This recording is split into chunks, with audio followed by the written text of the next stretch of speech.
नमस्कार दोस्तों, आज हम छत्तीसगढ़ प्राचीन इतिहास संबंधी 200 वन लाइनर देखेंगे जो आपके रिवीजन के लिए काफ़ी ज़रूरी है और ये बहुत ही कम समय में आपको रिवीजन करके दे देगा।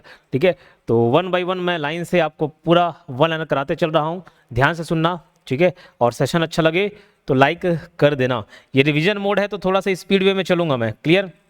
सिंगनपुर की गुफा किस राज्य में है? छत्तीसगढ़ राज्य में है, छत्तीसगढ़ के रायगढ़ में। रायगढ़ का सिंगनपुर, कहाँ का?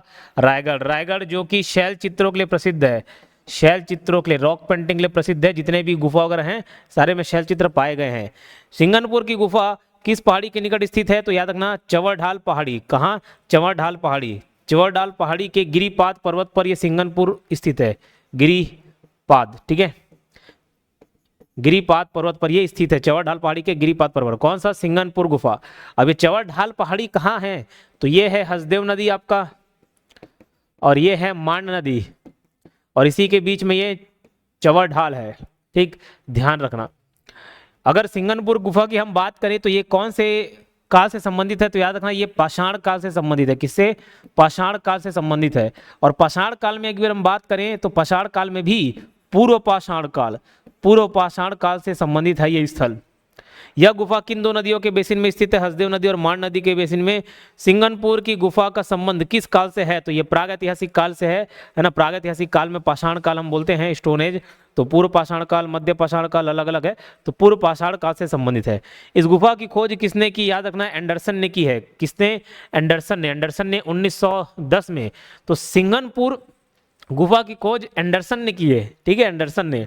और अगर हम चितवा डोंगरी की बात करें, चितवा डोंगरी भी काफी फेमस है। चितवा डोंगरी, तो चितवा डोंगरी की खोज किसने की? चितवा डोंगरी गुफा की तो चबरू करके हम याद किए थे, याद करो, चबरू।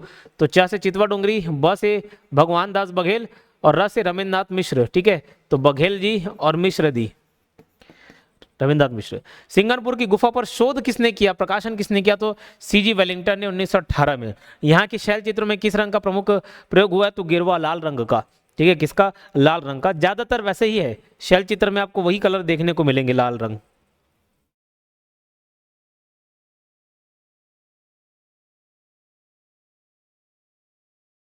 चलिए, शैल चित्रों में किन आकृतियों का चित्रण मिलता है अगर पूछा जाए? ये क्यों हैंग मार रहा है?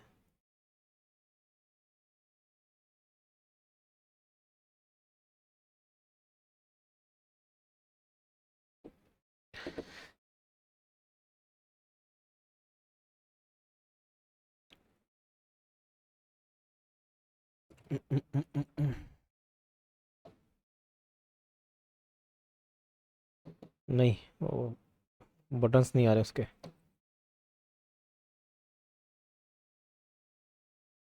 बटन गायब हो गए।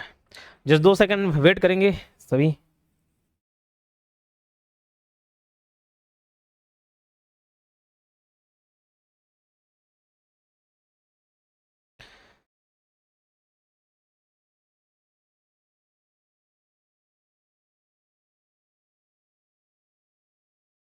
जो कह दो तो चांद तारों को तोड़ लूंगा मैं, इन घटाओं को मोड़ लाऊंगा मैं।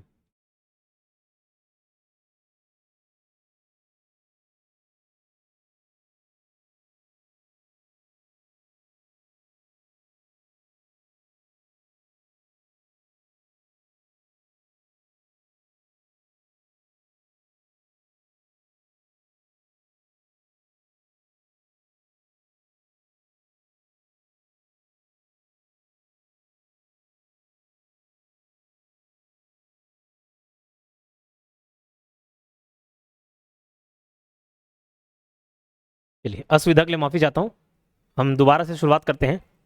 शैल चित्रों में किन आकृतियों का चित्रण मिलता है? खास करके मानव का, पशु पक्षी का, शिकार दृश्य का। जो देखते थे वो आदि मानव वहां पर पेंट कर देते थे। भारत में प्रागैतिहासिक काल मानव के प्रमाण किससे प्राप्त हुए? तो शैल चित्रों से। नहीं तो कैसे मालूम चलेगा? कैसे मालूम चलेगा? तो सारे जो रॉक पेंटिंग्स हैं उन्हीं से हमको जानकारी मिलती है। यूट्यूब शॉर्ट्स में आप देखेंगे तो कई सारे मैंने शैल चित्रों को भी कवर किया हुआ है। ठीक है, सिंगनपुर की गुफा किस प्रकार की कला के लिए प्रसिद्ध है? तो याद रखना, ये प्रागैतिहासिक काल शैल चित्रों के लिए प्रसिद्ध है। किसके लिए? प्रागैतिहासिक काल, प्रागैतिहासिक काल के लिए। याद रहेगा।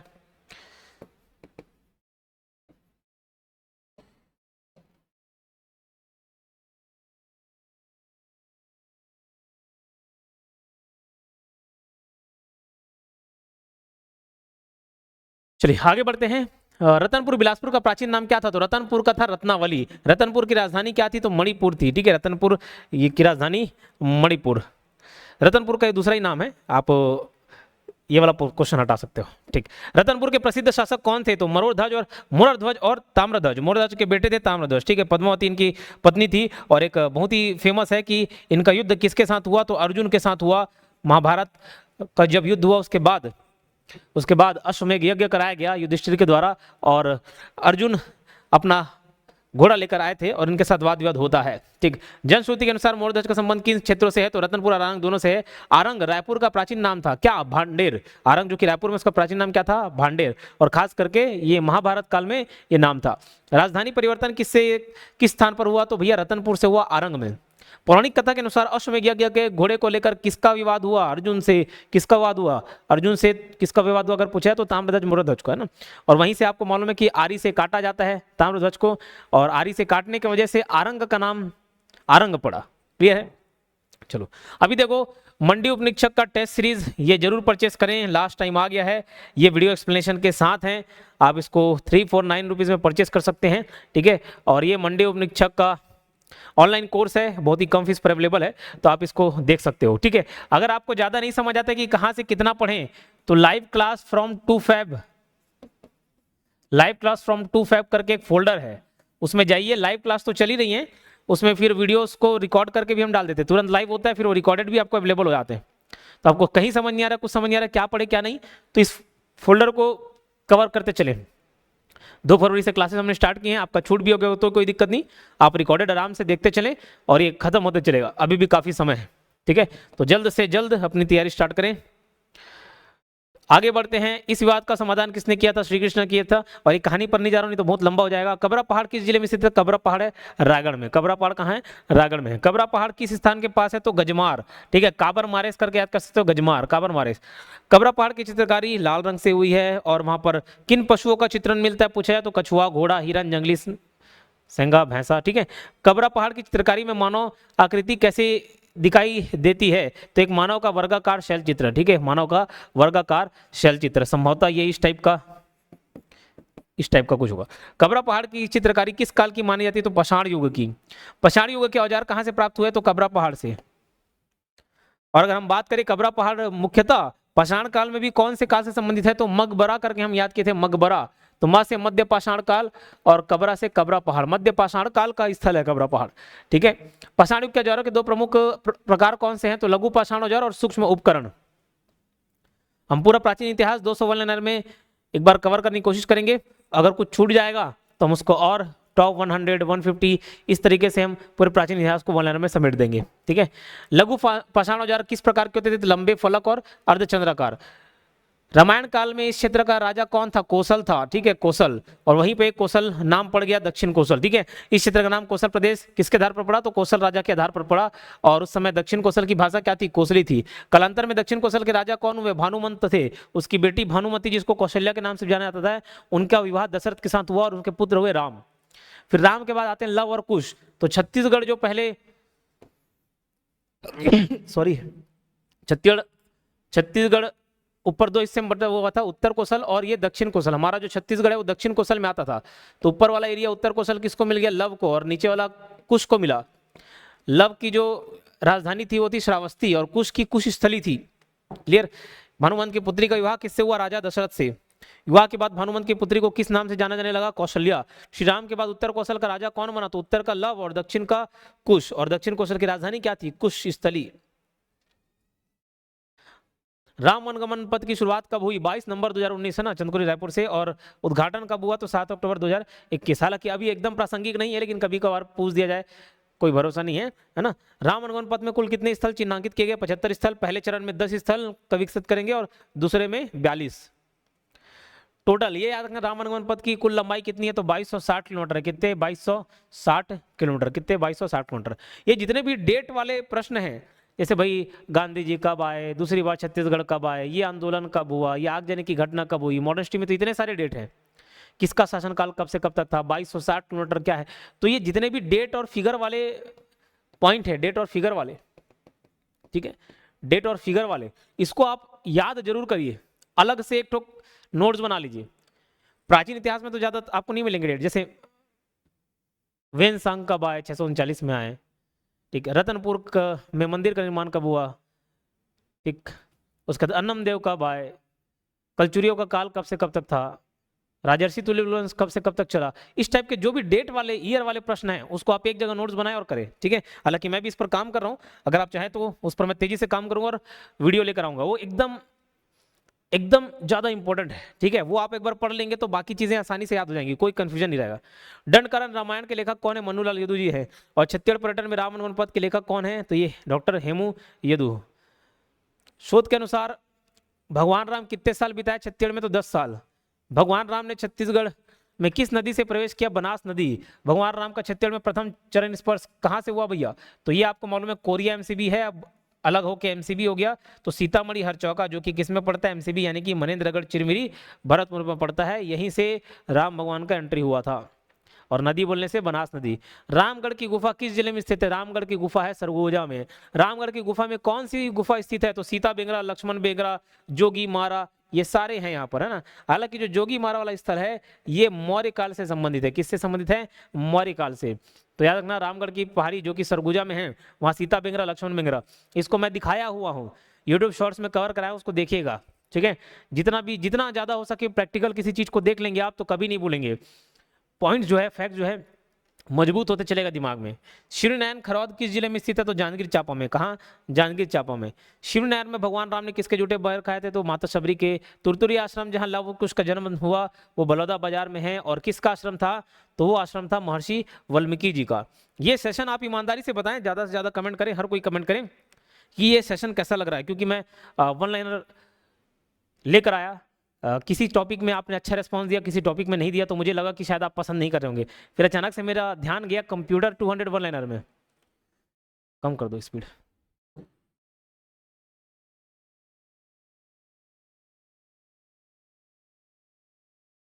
अचानक से कंप्यूटर 200 वन लाइनर में मेरा ध्यान गया और उस पर काफ़ी अच्छे व्यूज़ थे, आई थिंक 40,000 45,000 कुछ व्यूज़ चले गए।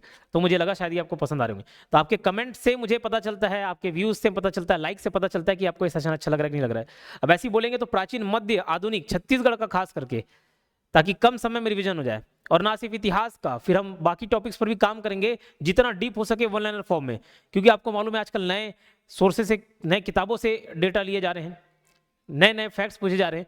उसको वन लाइनर फॉर्म में अगर हम कर लेंगे तो काफी इजी हो जाएगा आपके लिए भी, ठीक है। चलो, तो कमेंट बॉक्स में जरूर बताएं। चंदखुरी चंपारण किस जिले में स्थित है भैया, चंदखुरी चंपारण ये रायपुर जिले में है। राजिम में किस ऋषि का आश्रम स्थित है, लोमस ऋषि का। किसका, लोमस का। वैदिक काल का समय कब से कब माना जाता है, तो 1500 से 600, जिसमें 1500 से 600 1500 से 1000 बीसी ये ऋग वैदिक काल है, और 1000 बीसी से 600 बीसी ये उत्तर वैदिक काल है, ठीक है। तो वैदिक काल के ऐतिहासिक एवं साहित्यिक स्रोत क्या है, तो वेद तथा अन्य वैदिक ग्रंथ हैं। ऋग वैदिक काल का समय कब से कब तक माना जाता है, तो ये 1500 से 1000 ईसा पूर्व तक माना जाता है। ऋग वैदिक काल में आर्यों का विस्तार कहाँ तक सीमित था, तो ये सप्त सिंधु प्रदेश तक था। उत्तर वैदिक काल का समय कब से कब तक माना जाता है, 1000 से 600 बीसी, ये मैंने आपको बता दिया। देखो, क्या छत्तीसगढ़ में इन सब के साक्ष्य मिलते हैं, तो नहीं मिलते। अगर मैं छत्तीसगढ़ के इतिहास को बांटूं तो 3 हिस्से में हम बांट सकते हैं, एक प्राग ऐतिहासिक काल, एक आद्य ऐतिहासिक काल, और एक ऐतिहासिक काल। ऐतिहासिक काल में जो हम एंशिएंट, मिडिवल, मॉडर्न ये सब पढ़ते हैं, प्राचीन, मध्यकालीन, ये सब कवर है हमारे साथ, है ना। आद्य ऐतिहासिक काल में एक चीज को रखा जाता है, सिंधु घाटी सभ्यता को। किसको, सिंधु घाटी सभ्यता को। और प्राग ऐतिहासिक काल, पूर्व पाषाण काल, मध्य पाषाण काल, उत्तर पाषाण काल, नव पाषाण काल, ये सब बांटा जाता है। इन सब के साक्ष्य हमें मिलते हैं। आद्य ऐतिहासिक काल सिंधु घाटी सभ्यता को रखा जाता है, तो सिंधु घाटी सभ्यता में ऐसा माना जाता है कि भाई ये भारत के इन स्थानों तक ही सीमित है, इस तरफ, इधर नहीं आए। क्लियर है, समझे। आगे चल के वैदिक काल में भी हम ऋग वैदिक काल और उत्तर वैदिक काल जब पढ़ते हैं प्राचीन इतिहास के अंतर्गत, तो भाई ऋग वैदिक काल में भी आर्य एकदम नीचे तक नहीं पहुंचे थे, बाद में पहुंचे, है ना। तो उत्तर वैदिक काल में हल्का फुल्का थोड़ी बहुत जानकारी मिलना चालू होती है, जैसे विंध्याचल पर्वत श्रेणी के बारे में जानकारी है, नर्मदा नदी को रेवा नदी के नाम से जानते थे, बस्तर को दक्षिण दिक नाम से जानते थे, ये सब बातें मिलती हैं। तो वेदों में वर्णित बस्तर का नाम क्या है, दक्षिण दिक, दक्षिण दिक। किस ब्राह्मण ग्रंथ में विंध्याचल पर्वत का वर्णन मिलता है, कौशितकी ब्राह्मण में, कौशितकी ब्राह्मण, सॉरी मैं वेद बोल दिया था वैदिक काल में, ये इसको याद रखना, कौशितकी ब्राह्मण ग्रंथ में। किस इस काल में नर्मदा नदी का उल्लेख किस नाम से किया गया है? रेवा नदी के नाम से। पाणिनि की अष्टाध्यायी में किस क्षेत्र का उल्लेख मिलता है? तो दक्षिण कौशल का। माता कौशल्या का मंदिर कहाँ है? तो चंदकुरी रायपुर में है। और ये 8वीं-9वीं शताब्दी में इसका निर्माण हुआ था। और इसका पुनर्निर्माण कब किया गया? 1973 में। खल्लारी महासमुंद का प्राचीन नाम क्या है? खल्लवाटिका। और ये महाभारत काल से संबंधित है। महाभारत युद्ध में भाग लेने वाले शासक कौन थे? मोरध्वज और ताम्रध्वज है ना, उसके बेटे ताम्रध्वज।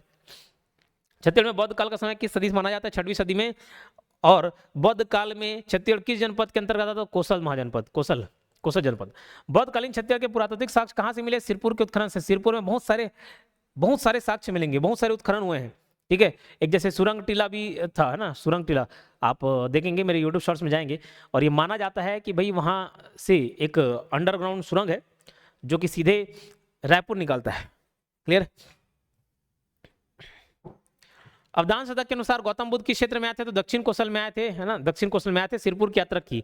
और फिर जो इनके अनुयायी थे, समझ लो, एक सीयू की के रचनाकार कौन? वेनसांग। उन्होंने सिरपुर और मल्हार दोनों की यात्रा की। किसकी? सिरपुर और मल्हार दोनों की यात्रा की। मैं बोला था स्पीड कम करने, बंद नहीं करने, सुना करो काम।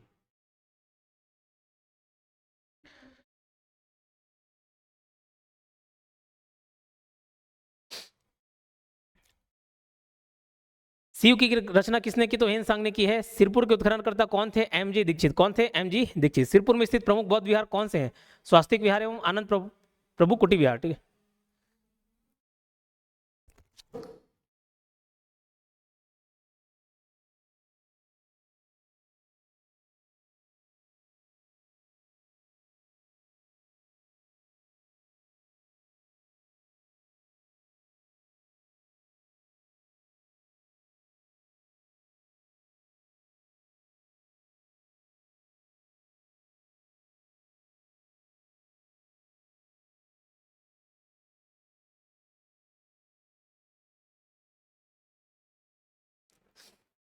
प्रभु आनंद कुटी विहार में किसकी मुख्य प्रतिमा है? तो गौतम बुद्ध जी की है। और सिरपुर की बौद्ध प्रतिमाएं किस धातु से निर्मित है?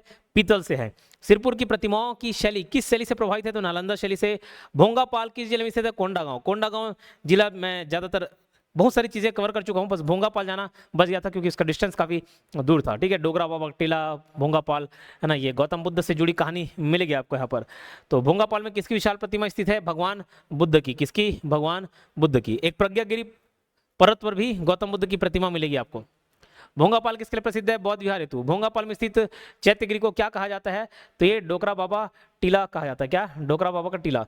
रानी टीला किसे कहा जाता है? तो सप्तमात्री का टीला, वहीं पर मिलेगा आपको कोंडागांव। डोंगरगढ़ किस जिले में स्थित है? तो राजनांदगांव में है। डोंगरगढ़ में गौतम बुद्ध की प्रतिमा कहाँ स्थित है? तो ये है प्रज्ञागिरी पहाड़ी पर। और यहाँ आपको मालूम है 6 फरवरी को अंतर्राष्ट्रीय बौद्ध सम्मेलन होता है हर साल।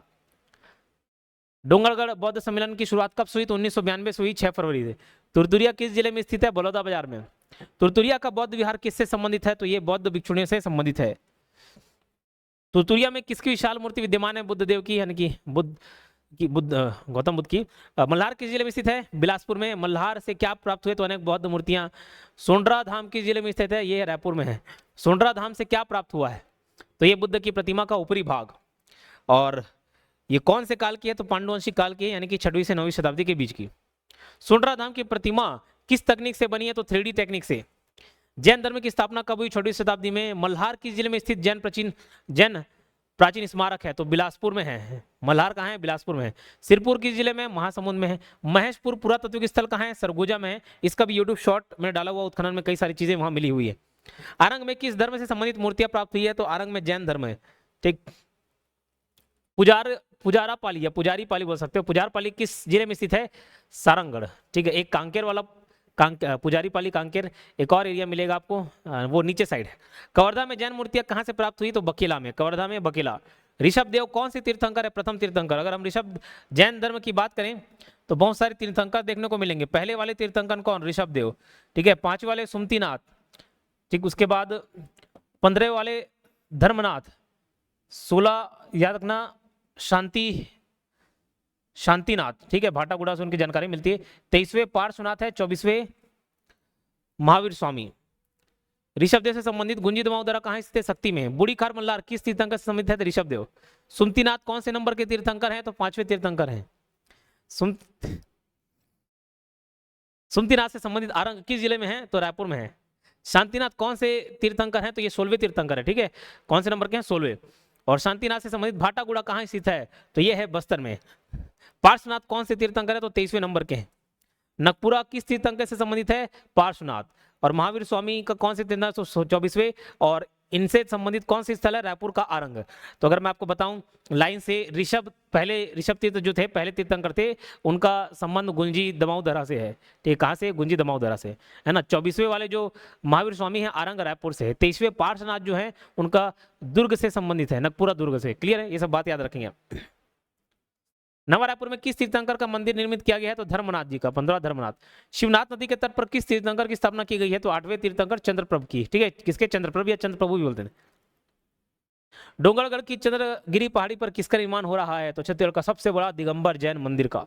महाजनपद काल में संपूर्ण भारत कितने महाजनपदों में विभाजित था? तो 16 महाजनपद। और छत्तीसगढ़ आता था चेदी महाजनपद में, ठीक है, चेदी महाजनपद। और उस समय ये बोला था कि ये चेदीसगढ़ था, और चेदीसगढ़ से ही अभ्रंश होकर क्या बना? छत्तीसगढ़ बना।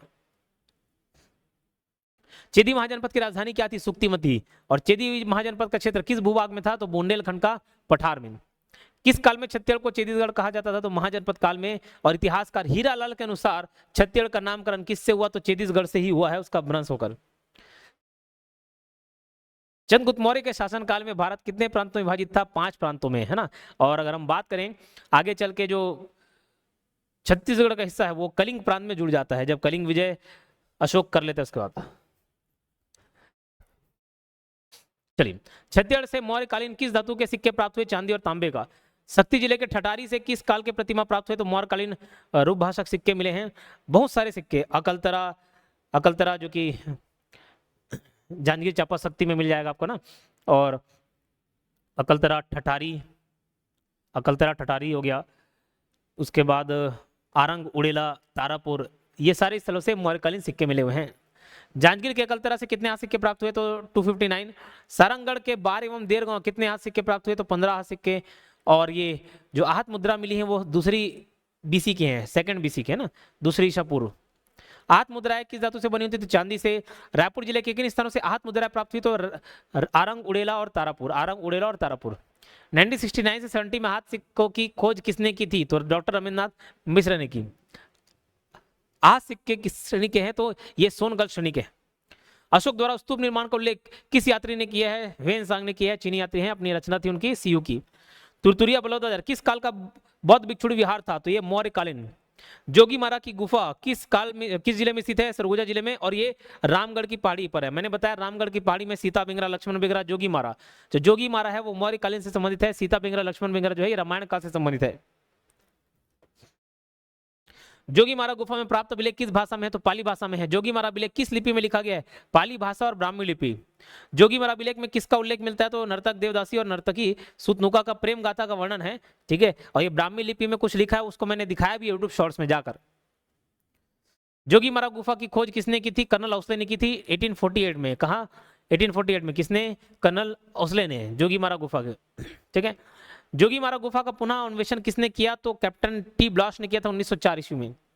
सीता बेंगरा की गुफा किस जिले में स्थित है? सरगुजा जिला में है। कहाँ? सरगुजा जिला में। सीता बेंगरा गुफा किस पहाड़ी पर स्थित है? तो ये रामगढ़ की पहाड़ी पर है। कहाँ? रामगढ़ की पहाड़ी पर। और सीता बेंगरा किस काल की मानी जाती है? मौर्यकालीन। मतलब देखो, अब वो सारे रामगढ़ की पहाड़ी में आसपास ही स्थित है ना, तो सब काल में उसको ले लिया जाता है। सीता बेंगरा गुफा के किस रूप में जाना जाता है? तो प्राचीनतम नाट्यशाला थिएटर के रूप में जाना जाता है। और शुंग वंश की स्थापना कब हुई थी? तो ये 2री शताब्दी में। मल्हार से शुंगकालीन कौन सा सिक्का प्राप्त हुआ है? तो तांबे के सिक्के मिले हैं। मल्हार से प्राप्त तांबे के सिक्के पर किसका चित्रांकन किया गया है? तो अश्वमेघ का। मल्हार से किस देवता की चतुर्भुजी विष्णु प्राप्त हुई है? तो विष्णु भगवान की। मल्हार से प्राप्त विष्णु प्रतिमा किस लिपि में उत्कीर्ण है? तो ये भी ब्राह्मी लिपि में है। शुंगकालीन लेख किसके अनुसार उत्कीर्ण माने जाते हैं? तो याद शुंग से ही श्याम, याद रखना, श्याम कुमार पांडे। सातवाहन वंश की स्थापना कब हुई? तो मौर्य साम्राज्य के पतन के पश्चात। सातवाहन वंश की राजधानी क्या थी? प्रतिष्ठान, महाराष्ट्र। सातवाहन वंश की क्षेत्रीय राजधानी कौन सी थी? तो ये मल्हार थी। सातवाहन वंश का शासनकाल लगभग कब से कब तक चला? तो 72 से 200 ईस्वी तक। सातवाहन वंश के प्रमुख शासक कौन थे? अपिलक, वर्दश्री, वेदश्री, इन सब की जानकारी मिलती है, ठीक है। शक्ति जिले के बालपुर से किसका सिक्का प्राप्त हुआ है? तो अपिलक का, और खास करके गौतमीपुत्र शतकर्णी का। मल्हार बिलासपुर से कितनी मुद्राएं प्राप्त हुई? 2 पूरी हैं, एक तांबा का है, कांस्य का है। मल्हार से किस शासक का रजत सिक्का प्राप्त हुआ है? तो ये वशिष्ठ पुत्र पुलवामी या पुलुमा का। ठीक, मुझे मालूम है मैं इसको रिवीजन नहीं करा रहा हूं क्योंकि ये रिवीजन मोड ही ऑलरेडी, तो मैं स्पीड से बढ़ रहा हूं आगे, क्योंकि आप प्राचीन इतिहास हो सकता है पहले से पढ़ लिए होंगे, लेकिन समय के अभाव के चलते आप पूरा उसको कवर नहीं कर पा रहे हो कम समय में। मैं इसलिए वन लाइनर फॉर्म लेकर आ रहा हूं ताकि ज्यादा से ज्यादा और जल्दी से जल्दी आपको रिवाइज करा दूं, ज्यादा से ज्यादा कंटेंट कम समय में। शतकर्णी के कितने सिक्के प्राप्त हुए हैं? 4 सिक्के। मल्हार से किसका सिक्का प्राप्त नहीं हुआ? तो सिमुक का नहीं हुआ है। चकरबेड़ा से किस विदेशी सिक्का प्राप्त हुआ? तो भैया रोम का, है ना, मतलब तभी मालूम चला कि चकरबेड़ा बिलासपुर, तो रोम से व्यापार थे तभी अनुमान लगा पाए। नवागांव बेमेतरा से किस प्रकार का सिक्का प्राप्त हुआ है? तो श्री 7 लेख युक्त ताम्र सिक्का। गुंजी दमोदरा शिलालेख कहाँ स्थित है? तो शक्ति में है। दमोदरा नाला चट्टान लेख किस भाषा में है? तो प्राकृत भाषा में है। दमोदरा को किस तीर्थ के नाम से जाना था? ऋषभ तीर्थ, है ना, गुंजी दमोदरा, जो कि अब शक्ति में पड़ता है। किस शासक द्वारा ब्राह्मणों को 1000 गाय दान में देने का उल्लेख मिलता है? कुमार वरदश्री द्वारा। तो जो वरदश्री है उनका अन्य शिलालेख कहाँ से प्राप्त हुआ? तो खैरागढ़ के विक्रमपुर गांव से। और बूढ़ी कार मल्हार बिलासपुर से किस देवता की प्रतिमा प्राप्त हुई? तो विष्णु जी की चतुर्भुजी प्रतिमा। बूढ़ी खार से प्राप्त प्रतिमा से किस राजा की जानकारी मिलती है? तो राजा वेदश्री की। सातवाहनकालीन 5 मंजिला संग्राम कहाँ स्थित है? तो ये गुंजी में है। कहाँ? गुंजी में। तो गुंजी का 5 मंजिला संग्राम किस काल का माना जाता है? ये सातवाहनकालीन माना जाता है। और सातवाहनकालीन संग्राम किसके लिए बनवाया गया था? तो बौद्ध भिक्षु नागार्जुन के लिए। ठीक है, 5 मंजिला संग्राम था, 5 मंजिला। सातवाहनकालीन स्थापत्य के साक्ष्य किस स्थान से प्राप्त हुए? तो ये गुंजी से हुए। टॉलमी ने किस क्षेत्र की यात्रा की थी? तो छत्तीसगढ़ की। टॉलमी ने छत्तीसगढ़ को किस नाम से उल्लेखित किया है? तो अधिष्ठी। टॉलमी के अनुसार दक्षिण कौशल का पूर्वी भाग किसके अधिकार में था? तो ये चेदी वंशी शासक खारवेल के। और सातवाहन शासक स्वयं को क्या कहते थे? तो ये दक्षिणापथ स्वामी कहते थे। मल्हार से किस शासक के लेख प्राप्त हुए हैं? तो पुलवामी एवं इसी नाग के। मल्हार के गढ़ी क्षेत्र से किस प्रकार की मुद्रा प्राप्त हुई? तो पक्की मिट्टी की सीलिंग। मल्हार से प्राप्त सीलिंग पर किसका लेख अंकित है? तो ये वेद श्री का, या हमको उसको क्या बोलते हैं, वेद श्री। सातवाहनकालीन शासक ने बूढ़ी कार मल्हार से कौन सा तालाब बनवाया था? तो पोटनार नामक तालाब। चकरबेड़ा से किस प्रकार की मुद्रा प्राप्त हुई? तो रोमकालीन स्वर्ण मुद्रा, और इसी से हम अनुमान लगाते हैं कीरो के साथ हमारा व्यापार होता था। किरारी से किस प्रकार का लेख प्राप्त हुआ है? तो काष्ठस्तंभ लेख। मित्रवंश के शासक किन क्षेत्रों में शासन कर रहे थे? मैकल क्षेत्र में। और मित्रवंश के प्रमुख शासकों का नाम बताएं तो रवि मित्र है, सुमित्र है, चंद्र मित्र और भूमित्र है। सब में मित्र जुड़ा हुआ है। मित्र शासकों के सिक्कों के पृष्ठ भाग में क्या अंकित है? तो पीछे अंकित है वेदिका वृक्ष का अंकन है। मित्र शासकों के सिक्कों में किस लिपि का प्रयोग हुआ है? तो दक्षिण कौशल की लिपि। और मित्रवंश की मुद्रा कहां से प्राप्त हुई? तो मां से मित्र और मां से मल्हार याद रखना। मित्रवंश की मुद्राएं किस शताब्दी की मानी जाती है? तो दूसरी तीसरी शताब्दी की। सातवाहन शासकों के पतन के बाद दक्षिण कौशल क्षेत्र में किस वंश ने शासन किया? तो वेग वंश ने, और 2 शासक शिवमेघ यममेघ, इन्हीं की जानकारी मिलेगी आपको। ये मेघ वंश ने कितनी शताब्दी तक शासन किया? तो दूसरी शताब्दी तक। और शिवमेघ का एक सिक्का कहां से प्राप्त हुआ है? त्रिपुरी से। और मेघ वंश के कितने शासकों के सिक्के प्राप्त हुए हैं? तो 6 शासकों के कुल सिक्के प्राप्त हुए हैं ओवरऑल। ठीक है, तो एकदम फुल फास्ट मोड में 200 वन लाइनर हम लोग कवर कर चुके हैं। ठीक है, और इस प्रकार के और सेशन चाहिए होंगे तो, और किस सब्जेक्ट के चाहिए आप मुझे बता दें। ठीक, और ये मंडी उपनिरीक्षक का टेस्ट सीरीज है जिसको आप जरूर परचेस करें, मैं इंसिस्ट करूंगा। 349 रुपीज़ में अवेलेबल है। ठीक है, और ये मंडी उपनिरीक्षक का ऑनलाइन कोर्स है, इस पर आप जुड़े और अपनी तैयारी मजबूत करें। ठीक, ये हमारा इंस्टाग्राम आईडी है, ये एप्लीकेशन है योगेन साहू क्लासेस नाम से, और ये टेलीग्राम चैनल है। सब में जुड़े। मिलते हैं फिर किसी वीडियो में। धन्यवाद।